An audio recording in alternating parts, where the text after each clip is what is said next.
Here's something that I found really crazy useful recently, especially in no-gi training, but it also works in the gi. We're splitting the difference here. We're going full, I don't know, Eddie Bravo 2005 with the gi pants and the rash guard. So I got this from watching Eddie Cummins compete. So, when you're fighting in the butterfly guard, you want an underhook. You either want an underhook here, or with a gi, you want the belt. But basically, I want to come underneath his arm here, and now I've got the big daddy of butterfly guard attacks, which is the butterfly guard sweep, right? Here, there. But he knows this. It's really, really hard when I'm sparring with Richie. It's really hard to get this underhook. He's not giving it to me. He's, you know, doing this T-Rex thing, and it can be really, really hard to get that underhook. If I get that underhook, then I've got a decent chance of sweeping him. How do you get the underhook? Well, this is where Eddie Cummins comes in.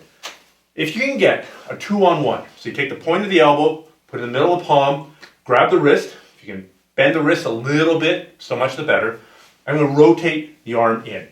It's not a Kimura, but it's beginning to go in that direction here. So now I've got a handle. I'm doing the butterfly guard. I've got some distance here. This is a big mistake to play butterfly guard like this, right? If my ass is right by my feet, when we're in this phase of the butterfly guard, it's a big mistake. But right now there's a big distance here. There's, I don't know, 1.5 foot between my heels and my ass, and I've got the elbow. Now, that's step one.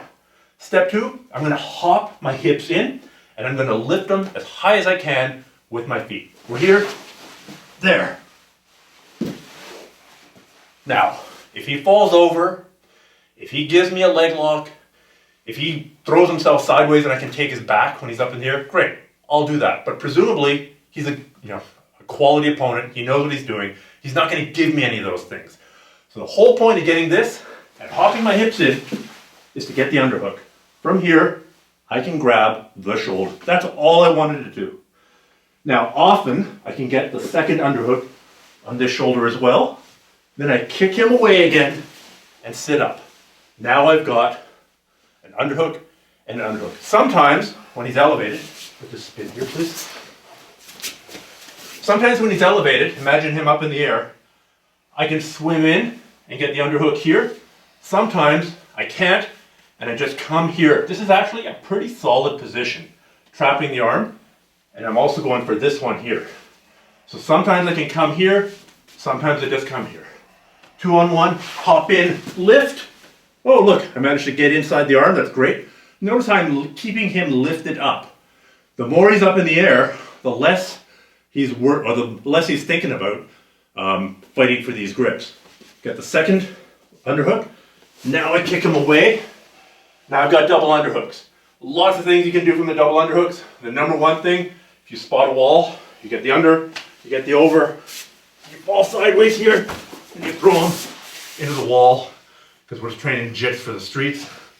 And then you Tito Ortiz him into the corner, and now there's no way he's going to get out and reverse the situation. All right, so start with a 2-on-1. Hop your hip way in and lift.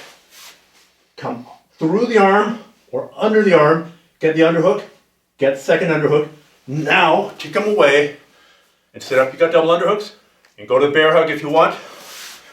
You can go to the basic butterfly sweep if you want. But you have an underhook and the butterfly guard, you should be able to make good things happen.